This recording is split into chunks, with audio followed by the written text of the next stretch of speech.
नमस्कार. इंग्रजांनी जसं भारतावर राज्य केलं क्रूरपणे, काही करून हे राज्य बाळकायचं असं जे इंग्रजांनी ठरवलं होतं भारताच्या बाबतीत, तेव्हा भारतीय लोकांनी एक नारा लावला होता, सायमन गो बॅक. तसंच आज महाराष्ट्रात चाललंय. म्हणजे ते आहेत प्रायव्हेट इंटरनॅशनल स्कूल्स, इंग्रजी शाळा. त्याही सेम करतायत. पालकांना पाहिजे तसं वागवतात, पाहिजे तसा त्रास देतात, खालची वागणूक देतात. आम्ही इथून सांगू तिथूनच बूट विकत घ्या, आम्ही इथून सांगू तिथूनच पुस्तकं विकत घ्या, आणि बळचकर त्यांच्या मुलामुलींना त्रास देणं, पालकांना त्रास देणं, त्यांना घरात जसं आपण कुत्रं पाळतो तशी वागणूक देणं, त्यांच्या शाळेत गेल्यानंतर त्यांच्या शाळेमध्ये बाउन्सर ठेवून पालकांना मारहाण करणं, अशा बऱ्याच घटना आपण वृत्तपत्रातून बघतो. आज आपण अशा एका संघटनेच्या नेत्याशी बोलायला आलो आहे. नेताच म्हणायला लागेल त्याला, कारण महापॅरेंट्स पालक ही संघटना आहे जी फक्त अशा पालकांकरता काम करते, म्हणजे सगळ्याच पालकांकरता काम करते ज्यांच्यावर हे अत्याचार होतात. एक झाला की दुसरा आहे, दुसरा झाला की तिसरा आहे. फीसाठी नडणं आहे, अचानक फी वाढवू नये, कुठलेही फालतू चार्जेस वाढवायचे आणि फी वाढवायची अचानक. तर हे जे शाळा आजकाल करतायत, शाळा म्हणजे आजकाल एक धंदा झाला आहे. आधी लोक त्याला पूजायची, आधी त्याची पूजा व्हायची, पण आज त्याचा धंदा काही प्रायव्हेट कंपन्यांनी शाळा उघडून केला आहे आणि त्याला आपण म्हणतो प्रायव्हेट स्कूल्स. आपण काय करतो, जेव्हा त्या प्रायव्हेट स्कूलमध्ये आपल्या मुलाला किंवा मुलीला ॲडमिशन देतो, तेव्हा आपण समाजामध्ये छाती बदडून सांगतो की माझी मुलगी, माझा मुलगा इंग्लिश शाळेमध्ये शिकतो. पण जे इंग्लिश शाळा शिकवते त्यातली किती मुलं मुली मोठ्या झाल्या, आणि जी मराठी शाळेतली मुलं मुली आहेत ते आज कुठल्या पोस्टला आहेत, मराठीमध्ये शिकूनसुद्धा, सरकारी शाळांमध्ये शिकूनसुद्धा. मग जे इंग्लिश शाळेमध्ये शिकायला मिळतं ते मराठी शाळांमध्ये आणि सरकारी शाळांमध्ये शिकायला मिळत नाही का? इंग्लिश शाळेचीच क्रेज का? मी इंग्लिश शाळांच्या विरोधात नाही, पण इंग्लिश शाळेत एक गोष्ट पण बघितली गेली की इंग्लिश शाळा असते महाराष्ट्रात, पण तिथं कधीही त्या शाळेची सकाळ किंवा त्या शाळेची सुरुवात सकाळची मराठी प्रार्थनेने होत नाही. ही गोष्ट वेगळी आहे. पण आज आपण आलो आहे पालकांच्या संघटनेच्या त्या अध्यक्षाकडे, ज्याशी आपल्याला बोलायचं आहे की महापॅरेंट्स पालक संघटना पालकांसाठी काय करते आणि पुढे त्यांची ॲक्शन ते काय करणार आहेत जर असे अत्याचार चालूच राहिले तर. या आपण बोलूया आज त्यांच्याशी. दिलीप सिंग विश्वकर्मा यांच्याशी आपण आज बोलणार आहोत. तुम्ही बघताय तुमचा आवडता फेवरेट शो, ज्याचं नाव आहे अनपब्लिश्ड डायरीज विथ राहुल लवगावकर. चला.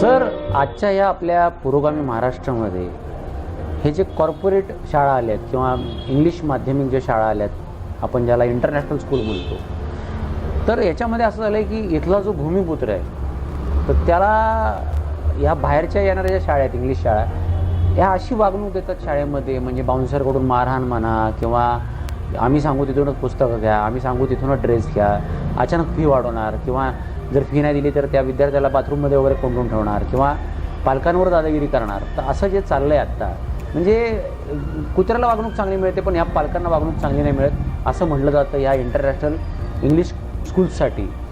तर ही मुजोरी कशी काय? म्हणजे बाहेर नाही यायचं, महाराष्ट्रामध्ये शाळा उघडायच्या इंग्लिश शाळा, आणि इथल्याच भूमिपुत्रावर, इथले जे आपले भूमिपुत्र आहेत राहणारे, त्यांच्यावर आपल्या मुलामुलींवर दादागिरी करायची, जे त्या शाळेत शिकायला येतं. ही मुजोरी काय यांची?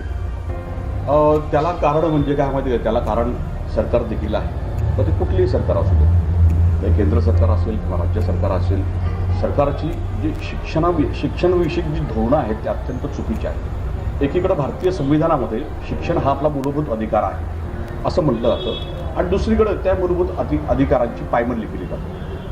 आता आरटी ॲक्ट आला आहे, शिक्षणाला आता गोरगरीब विद्यार्थ्यांना शिक्षण मिळते तंत्रशिक्षणाच्या माध्यमातून. पण आज आत्ता राज्यामध्ये अशी परिस्थिती आहे, आरटीमध्ये शिकणाऱ्या जे विद्यार्थी आहेत त्यांची शुल्क प्रतिपूर्ती रक्कम अजूनही सरकारने त्या शाळा चालकांना दिलेली नाही.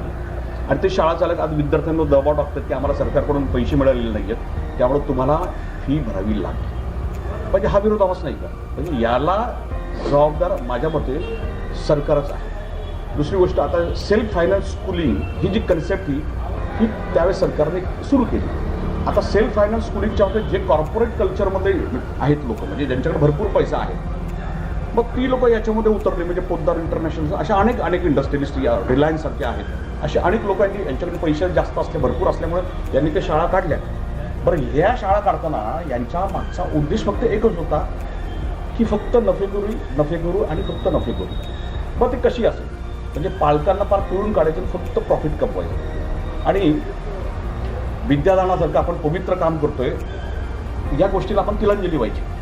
हे अत्यंत धोकादायक आहे. माझा म्हणण्याचा उद्देश काय माहिती आहे, मी तर एकच सांगेन की यासाठी राज्य सरकारने काहीतरी कडक कारवाई अशा शाळांवर कडक कारवाई केली पाहिजे. राज्य सरकारच्या अशा शाळेवर अंकुश असला पाहिजे. त्या संबंधातले कायदे राज्य सरकारने चांगले बनवले पाहिजे. जे काही कायदे बनवलेले आहेत त्याच्यात रिफॉर्म आणले पाहिजे. त्याच्यामध्ये आता जे काय आहेत कायदे, तर तेव्हा येणारं जे काही अधिवेशन असेल त्या अधिवेशनामध्ये तुम्ही ते कायद्याचे बदल करा ना. तुम्ही फक्त टाइमपास करतायत. आणि जे काही कायदे आहेत त्या कायद्याचा फायदा पालकांना होण्याऐवजी त्या संस्था चालकांना होतो, हे अत्यंत दुर्दैवी आहे. अधिवेशनात जाऊन नेते काम करतात असं तुम्हाला म्हणायचं? नाही, अधिवेशनात ते कुठल्या टाइमपास करतात. आता अधिवेशन झालं, त्या अधिवेशनात या शुल्क नियंत्रण कायदा आहे, त्याच्या दुरुस्ती विधेयकावर काहीच झालं नाही. वेगळ्याच विषयांवर चर्चा झाली, पण राज्य आहे, बऱ्याच विषयांवर चर्चा झाली पाहिजे. पण त्याच्यावर शिक्षण हाही मूलभूत अधिकार आहे या महाराष्ट्रातल्या जनतेचा. पण त्याच्यावर चर्चा का होत नाही? आज अनेक विद्यार्थी आज परिस्थिती नसताना आज इतर शाळांमध्ये शिक्षण घेतात, म्हणजे चांगल्या शाळांमध्ये. प्रत्येक पालकाची इच्छा असते की माझा पाल्य हा एक चांगल्या शाळेत शिकला पाहिजे, त्याला चांगल्या दर्जाचं शिक्षण मिळालं पाहिजे. मग तो त्याच्यासाठी काही करतो. या ज्या शाळा आहेत, ज्या शाळांमध्ये प्रवेश घेतो, भरमसाठ फी भरतो. मग पालक इझिली पैसे भरतात म्हणून शाळा काय मुजोरी करून त्यांची पिळवणूकच करतो फीच्या माध्यमातून. तर हे कुठेतरी थांबलं पाहिजे. हे थांबण्यासाठी राज्य सरकारने काहीतरी केलं पाहिजे ना. बरं, हे पालक किती दिवस रस्त्यावर उतरून यांच्याशी संघर्ष करणार? पालकांनी फक्त काय संघर्षच करायचा का? हे याच्यासाठी राज्य सरकारची पण ही काही जबाबदारी आहे. राज्य सरकारने आपल्या जबाबदारीचं भान ठेवून या संदर्भात काहीतरी करणं गरजेचं आहे असं माझं मत. आता या ज्या विना अनुदानित ज्या शाळा आहेत त्यांचे सध्या फार हाल चाललेत म्हणतात, तर त्याचं काय सांगाल तुम्ही? विना अनुदानित शाळा आत्ता कोरोना पॅन्डेमिकमध्ये सगळ्यांनाच प्रॉब्लेम होता, पण माझ्यापासून ते चांगल्या उद्योगपत्यांपर्यंत. बरं, 2 वर्ष सगळ्यांनी सोसलंय ना. बरं, मला सांगा, राज्य सरकारने मध्ये एक सर्क्युलर एक अध्यादेश काढला की 15% फीमध्ये सवलत घ्या. मिळाली का? तर बिलकुल नाही. शाळांनी फी सक्तीने वसूल केलेली आहे. ज्या पालकांनी फी भरली नाही अशा पालकांचे TC घेऊन जायला सांगितलेले. काही मुलांची प्रवेश रद्द केलेली आहे. ही वस्तुस्थिती आहे, पण राज्य सरकार याच्याकडे डोळे घात करत आहे. बरं, आज दुसरी गोष्ट, बरं आता तुम्ही म्हणाल की काही लोक म्हणतात अरे मग तुम्ही या सेल्फ फायनान्स स्कूल च्या माध्यमातून ज्या चालवल्या जाणाऱ्या ज्या शाळा आहेत या शाळांकडे का जाता तुम्ही? इंग्रजी माध्यमांच्या शाळांकडे का जाता? तर त्याच्यामागचं एक कारण आहे की पुणे महानगरपालिकेच्या शाळा असतील किंवा जिल्हा परिषदेच्या शाळा असतील, त्या शाळांचं टीचिंग स्टँडर्ड, त्या शाळांचं स्टँडर्ड, त्या शाळांचं ॲटमॉस्फिअर, त्याच्यामुळे पालक धन्यवाद तिकडे जात नाही. मग ते या शाळांचा आग्रह करतात. तर माझा म्हणण्याचा उद्देश याच्यातही आपण मार्ग काढू शकतो. जर तुम्ही पुणे महानगरपालिका आणि जिल्हा परिषद शाळा जर दर्जा वाढवला तर साहजिकच कॉमन पालक पण तिकडे जातील. आज दिल्लीमध्ये 4 ते 5 लाख पालकांनी आपल्या पाल्यांचं म्हणजे ज्या इंग्रजी माध्यमाच्या ज्या चांगल्या टॉपच्या शाळा त्या शाळांमध्ये त्यांनी म्हणजे त्या सरकारी शाळांमध्ये त्यांनी प्रवेश घेतलेले आहेत. मग हा दिल्लीसारख्या शहरामध्ये जर बदल होऊ शकतो तर महाराष्ट्रात का नाही? महाराष्ट्र हे तर शिक्षेचं म्हणजे विद्येचं माहेरघर आहे. म्हणजे इथं असं झालं की जसं तुळशीबागेत महिला जातात आणि तिथं एखादा ड्रेस बघतात आणि तिथं त्या ड्रेसची किंमत काहीतरी 450-500 रुपये असते आणि तिथून बाहेर लक्ष्मी रोडला जातात आणि मोठ्या शोरूममध्ये तो ड्रेस बघतात आणि त्या ड्रेसची किंमत असते 2,500 रुपये.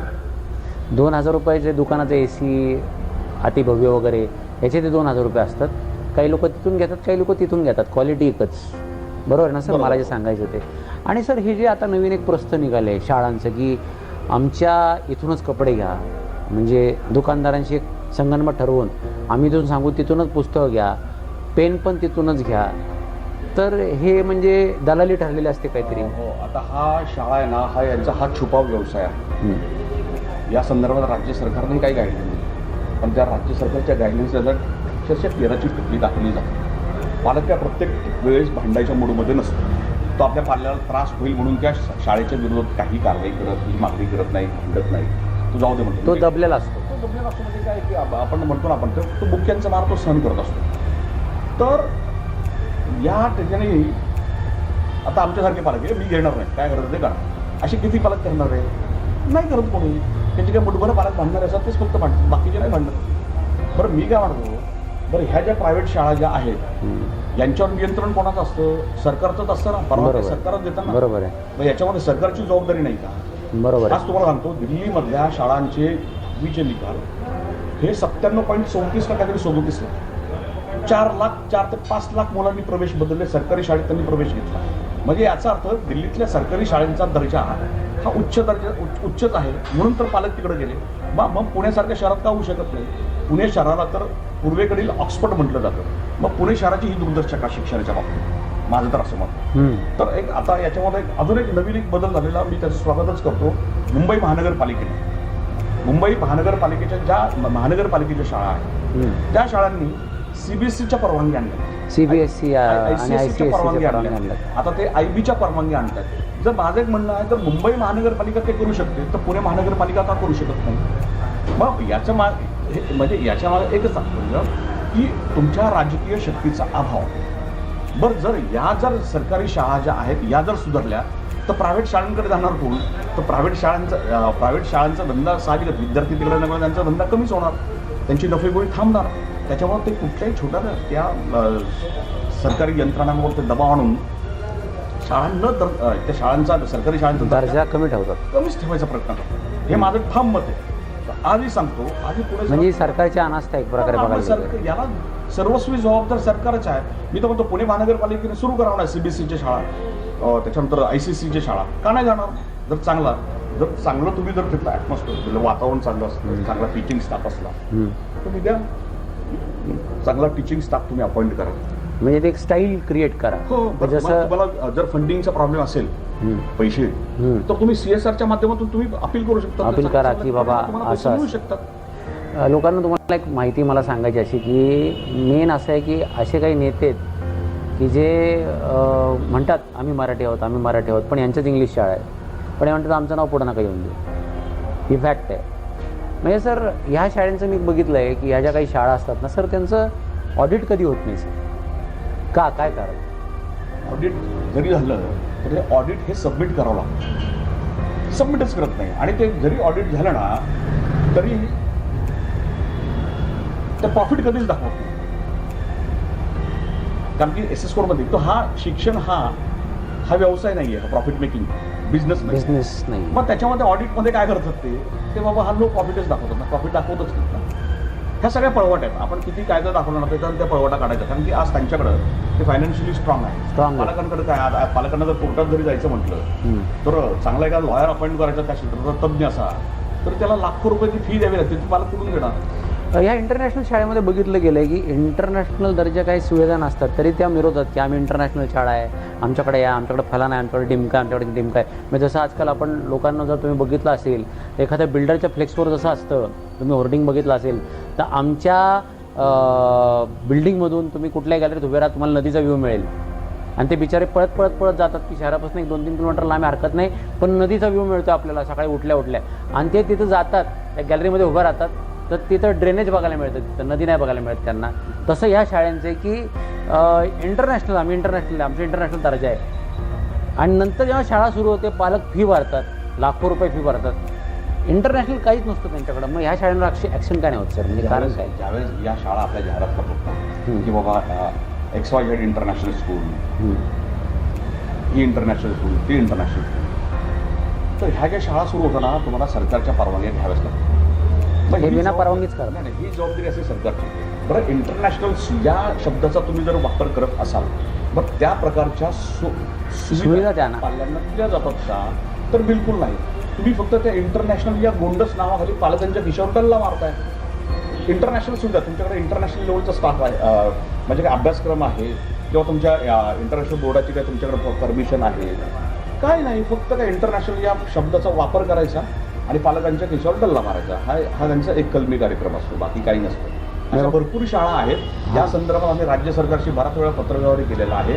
शिक्षण विभागाने आम्ही सांगितलेलं आहे की अशा शाळांना तुम्ही स्ट्रिक्टली तुम्ही ताकीद द्या की हे इंटरनॅशनल शब्दाचा प्रयोग तुम्ही करायचा नाही. जर तुमच्याकडे खरोखर तुमच्याकडे त्याची परवानगी असतील तर तुम्ही करू शकता, पण जर परवानग्याच नाही आहेत तुमच्याकडे इंटरनॅशनल बोर्डाची IBची परवानगी आहे का नाही, मग नसताना तुम्ही कशाला त्याचा वापर करता त्या नावाचा. म्हणजे तुम्ही जर मध्ये बघितलं असेल, लोकांनी जर पेपर लोक वाचतातच, न्यूजपेक्षा अजूनही लोकांचा पेपर न्यूजवर भरोसा आहेच, पण पेपरवरही भरोसा तेवढाच आहे. तर पेपरमध्ये एक न्यूज आली होती की काही ठिकाणी असं चाललं आहे सर, ह्या शाळांच्या नावावर इंग्लिश शाळेचं नाव दिलं आहे, प्रोजेक्ट उभं केलं आहे, एवढे विद्यार्थीच सांगितले, आणि तिथे जेव्हा 3-4 वर्षांनी जेव्हा बघायला गेले तर शाळाच नव्हती तिथे, तेवढे विद्यार्थीच नव्हते.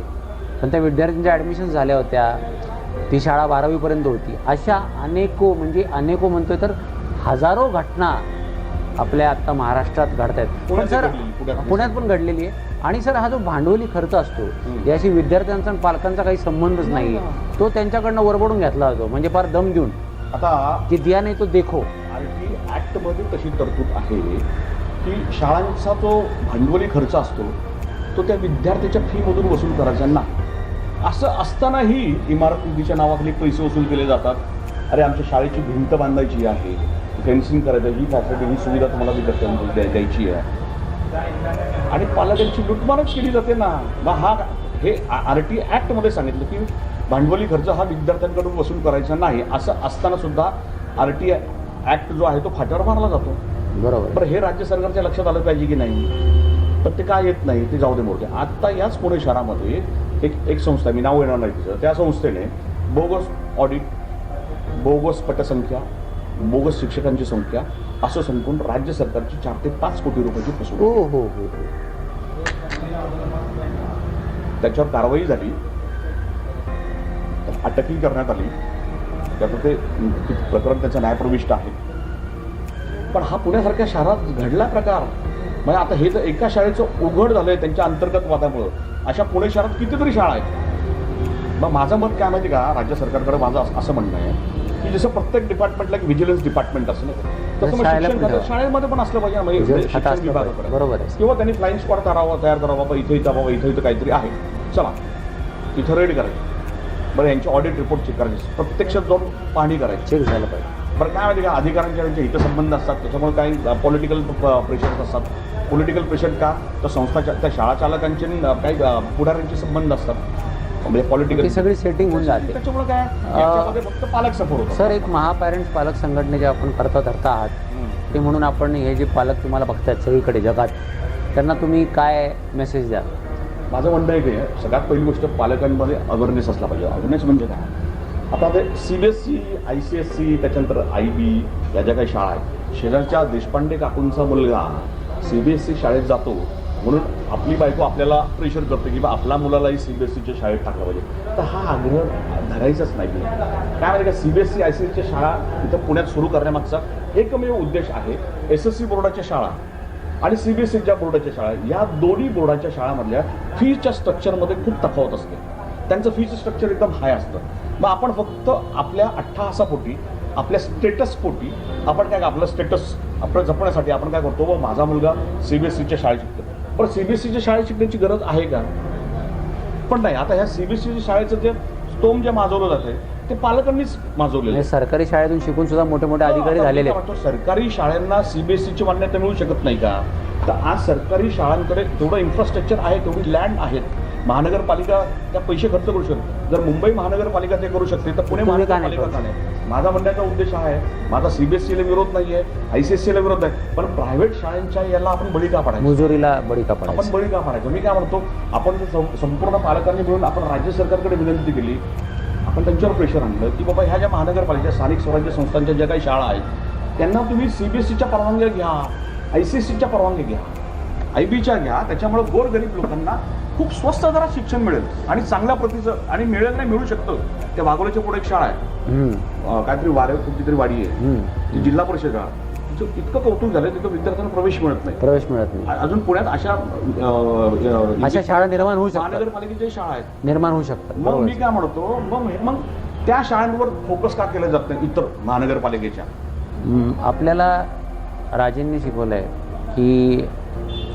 माननीय छत्रपती शिवाजी महाराजांनी आपल्याला शिकवले किंवा फुले आंबेडकरांचा हा पुरोगामी महाराष्ट्र आहे, त्यांची शिकवण आपल्याला नेहमी शिकवते की जिथं अन्याय होत असेल तिथं आवाज उठवणं गरजेचं आहे. पण आपली जी जनता आहे ना महाराष्ट्रातली किंवा हे जे पालक आहेत ना, यांचा प्रॉब्लेम काय माहिती का, त्यांना सवय लागली वर्षानुवर्ष, टोल नाका समोर आला की यांचा खिशात हात जातो, ट्रॅफिकचं काही कोणी अडवलं की यांचा खिशात हात जातो, हे दंड भरा, ते टॅक्स भरा, हे टॅक्स. आजकाल बघा तुम्ही सर्वात जास्त महिना टू महिना दंडच भरता. तुम्हाला एखादी पावती येते त्याच्यावर दंड असतो 6,000 7,000. मग इकडे शाळेची फी वाढते, इकडे गॅस वाढतो, इकडे पेट्रोल वाढतं, इकडे CNG वाढतं, सगळं वाढत चाललं आहे. आता सगळेच जर दंड भरत बसलो तर घरात दगडं खायची का आपलं घर भारत सरकार चालवणार का महाराष्ट्र सरकार चालवणार, हे आजकाल पालकांना आणि जनतेला कळत नाही. पण महाराजांनी एक शिकवण फार चांगली दिली की जिथं अन्याय होत असेल, इथपर्यंत पाणी आला असेल ना, तर थोडंसं जागं व्हा, जाऊ दे आता करायलाच लागतं, कोण करणार, बघूया, राहू दे ना, असं ढिम्म होऊ नका. काय होतं, नुसतं बघून थंड बसू नका, उठा, तरच तुमचं जे पाल्य आहे, तुमचं जे लेकरू त्या शाळेत शिकतंय त्याचं भविष्य चांगलं होईल. नाहीतर जर सगळे पैसे तुम्ही जर शाळेचेच बोकांडी जर मारले तर तुमच्या घरात आणि तुमच्या हातात महिन्याला खर्चायला शिल्लक राहणार ते काय. तर माझं एवढंच सांगणं आहे की जसं त्यावेळेस इंग्रजांना आपण सायमन गो बॅक म्हटलं होतं, तसंच माझी महाराष्ट्र सरकारला आणि भारत सरकारला विनंती आहे की ह्या शाळा ज्या इंटरनॅशनल आहेत, ज्या स्वतःला इंटरनॅशनल म्हणवतात, ज्यांची लायकी नाही, कृपया इथून हद्दपार करा, महाराष्ट्रातून तरी. कारण असं आहे, बऱ्याच पालकांची अशी मतं आहेत की इंटरनॅशनल शाळेत शिकणारे मुलं मुली आज त्यांची काय परिस्थिती बघा, 10वी नंतर ते काय करायला लागतात. रस्त्यावर कोणी पिऊन पडलेलं मिळतं आपल्याला, कोणी सिगरेट वळणारं मिळतं, कोणाला काय काय शौक लागतात. पण हेच उलटं जर आपण बघितलं, माझा इंग्लिश शाळांना विरोध नाही आहे, पण डोक्यावरनं जर पाणी चाललं तर पालकांनी ते वेळीच आवरावं अशी माझी विनंती आहे. आणि उलट मराठी शाळेत गेल्यानंतर मुलगा किंवा मुलगी तुमची किंवा सरकारी शाळेत गेल्यानंतर जर त्याचा दर्जा जर सरकारने वाढवला तर तुमचा मुलगा किंवा तुमची मुलगी एक मोठे अधिकारी होऊ शकतात, चांगल्या पोस्टला जाऊ शकतात आणि तुम्ही अभिमानाने सांगू शकता की माझी मुलगी किंवा माझा मुलगा सरकारी शाळेत शिकलाय किंवा मराठी शाळेत शिकलाय आणि तो आज मोठा अधिकारी झालाय. इंग्लिश शाळेचा माज किंवा स्तोंब माजवू नका, तोंडावर आपटायला लागतं नंतर, एवढं लक्षात ठेवा. तुम्ही हे बघून म्हणाल याला काय कळतंय, हा नुसता बोलतो. मी नुसता बोलत नाही, मी सत्य बोलतो. तुम्ही बघत आहात अनपब्लिश डायरीज विथ राहुल लोगावकर. आज आपण भेटलो महापॅरेंट्स पालक संघटनाचे जे करता धरता आहेत दिलीप सिंग विश्वकर्मा यांना. असंच प्रत्येक भागात आम्ही तुम्हाला अशा लोकांच्या भेटीगाठी घालून देऊ जे तुम्हाला समाजात आज काय चाललंय ते तुमच्या समोर आणतील.